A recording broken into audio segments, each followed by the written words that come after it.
Welcome back to our YouTube channel Indian students. तो आज से हम लोग एलएलबी एंट्रेंस के लिए या बीएचयू हो, डीयू हो या इलाहाबाद हो या महात्मा गांधी हो, तो उसमें जो है एलएलबी में लीगल के क्रम में जो लीगल के क्वेश्चन आते हैं उसमें जो है फैमिली लॉ से भी क्वेश्चन बनते हैं। ठीक है, पारिवारिक विधि। और इसमें हम लोग अभी हिंदू लॉ पढ़ेंगे और मुस्लिम लॉ। ठीक है, तो जहाँ जहाँ से क्वेश्चन बनते हैं वहाँ भी आपको बताया जाएगा। तो हम लोग थोड़ा सा डिटेल में पढ़ेंगे कि क्वेश्चन इधर उधर से थोड़े आएँ तो आप जो है उसे कर लें। और एलएलबी अगर बीएचयू की बात करें तो 5 से 6 क्वेश्चन जो है फैमिली लॉ से आ जाते हैं। ठीक है, मैक्सिमम 5 से 6 क्वेश्चन आपके फैमिली लॉ से आ जाते हैं। तो शुरू करते हैं। ये फैमिली लॉ से संबंधित पहली वीडियो है। हिंदू विधि की उत्पत्ति पर आपको एक संक्षिप्त टिप्पणी। तो ये कोई इंपॉर्टेंट क्वेश्चन है नहीं। तो इसके लिए देखिए 2 थ्योरी है। एक यह जो है ईश्वर पदत्त है, यानी ईश्वरी देन है हिंदू विधि जो है। और दूसरा क्या है कि प्रचलित प्रथाओं और रूढ़ियों पर आधारित है। ठीक है, तो हमारे जो यहाँ के विद्वान यानी भारतीय जो विद्वान थे वो इसे ईश्वरी उत्पत्ति मानते थे। ठीक है, यद्यपि हिंदू विधि जो है ईश्वरी उत्पत्ति मानी जाती थी। हिंदुओं के अनुसार हिंदू विधि की दैवी उत्पत्ति है क्योंकि यह वेदों से प्राप्त हुई बताई जाती है।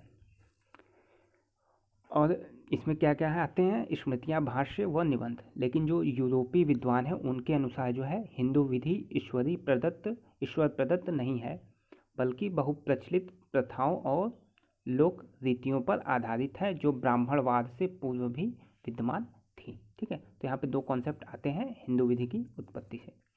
हिंदू विधि क्या है? हिंदू विधि स्मृतियों की विधि है। ठीक है, तो क्वेश्चन इससे पूछ सकता है ऑप्शन के रूप में। तो हिंदी विधि क्या है? तो स्मृतियों की विधि है। ठीक है, ये आपको याद रखना है, स्मृतियों की विधि है हिंदू विधि।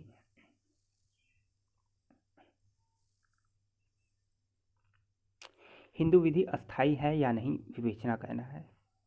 तो हिंदू विधि किसी एक निश्चित प्रांत में अथवा स्थान में लागू नहीं होती, अतः यह एक व्यक्तिगत विधि है। ठीक है, तो यह एक व्यक्तिगत विधि है, ये आपको याद रखना है। अर्थात एक हिंदू जिस भी देश में जाएगा वहाँ पर उन विषयों के संबंध में हिंदू विधि से ही शासित होगा जिन पर हिंदू विधि लागू होती है। ठीक है, अगला प्रश्न, हिंदू जन्म से होता है, बनाया नहीं जाता। तो यहाँ पर कोई इंपॉर्टेंट क्वेश्चन ये है नहीं, तो इसे हम लोग छोड़ सकते हैं। केस देख लीजिए, अब्राहिम बनाम अब्राहिम में यह बात जो है प्रूफ हुई थी, तो ये केस आपको याद रखना है। ये इंपॉर्टेंट क्वेश्चन है, क्वेश्चन इससे बने हुए हैं। तो ये क्वेश्चन ध्यान से देखिएगा। हिंदू विधि के स्रोत क्या हैं? Source of Hindu law. तो देखिए 2 सोर्स होते हैं, प्राचीन स्रोत और आधुनिक स्रोत। तो प्राचीन स्रोत में क्या क्या है, ये 5 जो है अच्छे से तैयार कर लीजिएगा। तो कौन कौन से हैं? श्रुति यानी जो सुना गया हो, स्मृति यानी जो याद हो, श्रुति, स्मृति, भाष्य, निबंध और प्रथाएं। प्राचीन स्रोत में जो है 5 चीज़ें आती हैं। कौन कौन सी? श्रुति, स्मृति, भाष्य, निबंध और प्रथाएं। ये 5 चीज़ें जो हैं वो प्राचीन स्रोत में आती हैं। और आधुनिक स्रोत में कौन कौन सी चीज़ें आती हैं? तो ये आती है न्याय, साम्य, सत्य, विवेक, विधायन। यानी जो विधि हमारी जो है संसद या कानून जो है पास करती है वो होता है विधायन। और फिर चौथा है न्यायिक निर्णय। जो कोर्ट, जो हमारे न्यायालय है वो जो निर्णय देते हैं वही जो है न्यायिक निर्णय, वो भी हिंदू विधि के एक स्रोत हैं। तो 5 जो है प्राचीन स्रोत हैं और 4 जो है आधुनिक स्रोत हैं। ठीक है, तो प्राचीन में श्रुति, स्मृति, भाष्य, निबंध और प्रथाएं, ये 5 अच्छे से याद रख लीजिएगा। फिर इसमें न्याय, साम्य, सद्भाव, विधायन और न्यायिक निर्णय, क्वेश्चन इससे बना हुआ है। धर्म सूत्र क्या है? तो जो स्मृतियाँ ग्रंथ में है उन्हें धर्म सूत्र की संज्ञा दी जाती है तथा वे श्लोकों वाली रचना के पूर्व की है। तो जो स्मृतियाँ गद्य में है उन्हें धर्म सूत्र कहा जाता है। तो धर्म सूत्र किससे संबंधित है? गद्य से संबंधित है, ये आपको याद रखना है। और काल जो है 800 से 200 वर्ष ईसा पूर्व, BC। ठीक है, ईसा पूर्व जो है 800 से 200 वर्ष ईसा पूर्व माना जाता है। ये सूत्र 3 प्रकार के थे, ग्राहा, सूत्र, शौत्र। सूत्र तथा धर्म सूत्र, इन तीनों को मिलाकर उनके कल्प सूत्र की संज्ञा दी जाती है। तो बस इसमें यही आपको याद रखना है, धर्म सूत्र किससे संबंधित है? गद्य से संबंधित है। देखिए प्रथाएं क्या है, एक वैध प्रथा के आवश्यक लक्षण बताइए। तो ये भी क्वेश्चन, इंपॉर्टेंट क्वेश्चन। प्रथाएं क्या है? प्रथाएं वे नियम हैं जो किसी परिवार, वर्ग अथवा स्थान विशेष में बहुत पहले से चली आने के कारण विधि से बाध्यकारी मान्यता प्राप्त कर ली हैं। ठीक है। प्रथाएं किसी स्थान विशेष, जाति अथवा परिवार विशेष के चिरकालीन प्रयोग के कारण विधि के मान्यता प्राप्त नियम है। चिरकालीन प्रयोग यानी जो बहुत लंबे समय से प्रयोग में हो। इनके तत्व क्या है? तो देखिए ये प्रथाएं जो है प्राचीन हो। ये नहीं कि कल कोई आप नियम बनाए, 4 दिन फॉलो किए तो आप बोल दें ये प्रथा है। नहीं, प्रथाएं जो है बहुत प्राचीन होनी चाहिए, ये निश्चित होनी चाहिए, फिक्स्ड होनी चाहिए और विवेकपूर्ण होनी चाहिए। ठीक है। और यदि विधि के सामान्य नियमों के विरोध में हो तो उनके आशय बहुत ही सावधानी से निकालना चाहिए। प्रथाएं जो है 3 प्रकार की होती हैं: स्थानीय प्रथाएं, देशाचार, वर्गीय प्रथाएं, लोकाचार और पारिवारिक प्रथाएं। ठीक है।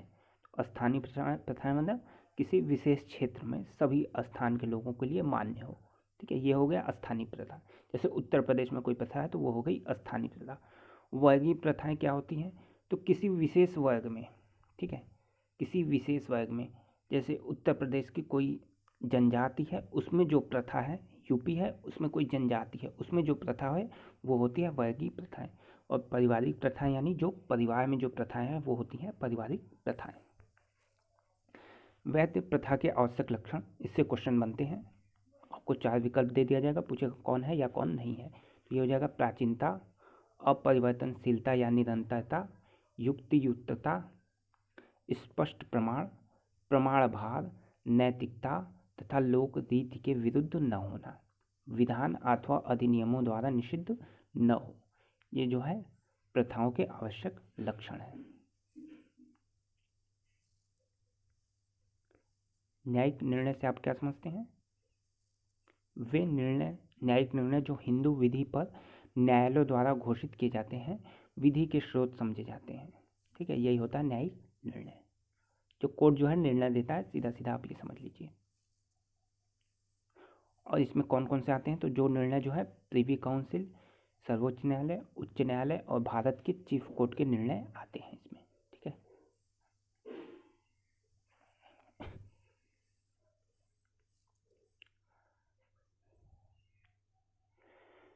मिताक्षरा क्या है?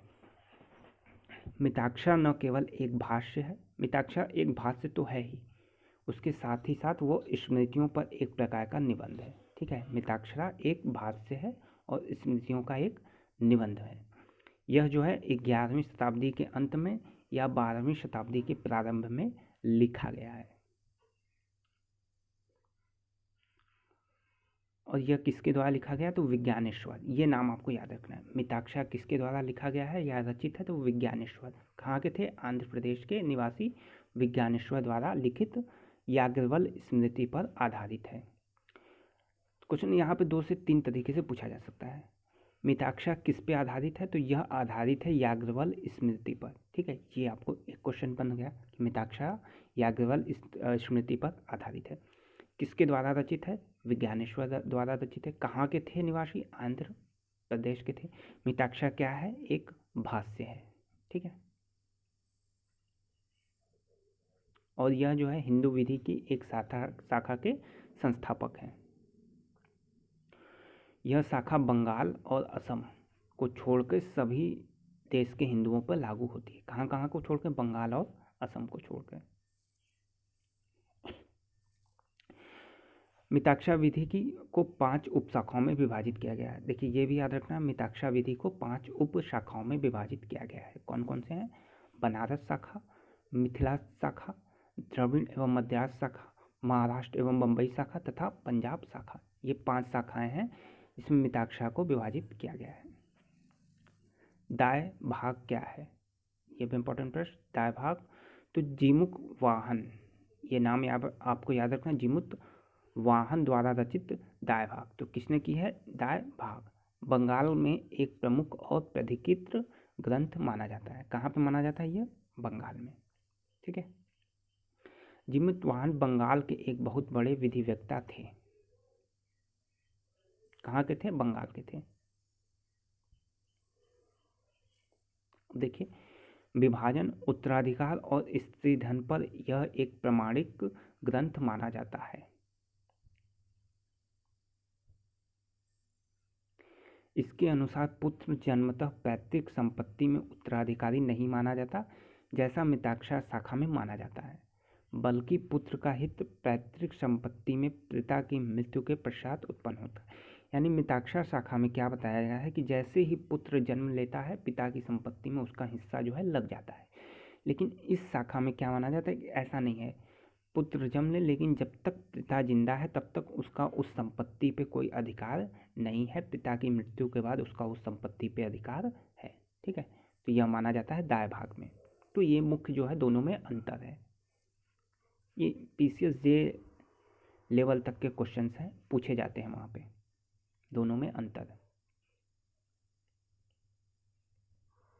ठीक है, तो ये दाय भागा, यह शाखा पश्चिमी बंगाल और असम के प्रदेशों में प्रचलित है। तो दाय भागा कहाँ पे? पश्चिमी बंगाल और असम में। ठीक है, तो चलिए इस वीडियो में इतना है। टोटल 10 क्वेश्चन हम लोगों ने देखे हैं। ऐसे आपको सारे जो है हिंदू लॉ के क्वेश्चन करा दिए जाएंगे, जो एंट्रेंस के लिए इनफ होंगे। वीडियो कैसी लगी हो कमेंट बॉक्स में जरूर बताएं। वीडियो को अधिक से अधिक शेयर करें और एक प्लेलिस्ट आपको बना दी जाएगी, प्लेलिस्ट देख लीजिएगा। पूरे सारे जो है लीगल के जितने भी क्वेश्चंस बन सकते हैं वहाँ पे आपको प्लेलिस्ट में मिल जाएगी टॉपिक वाइज। साथ ही साथ ये पीडीएफ आपको हमारे टेलीग्राम चैनल पे मिल जाएगी। ठीक है, लिंक आपको डिस्क्रिप्शन में मिल जाएगा।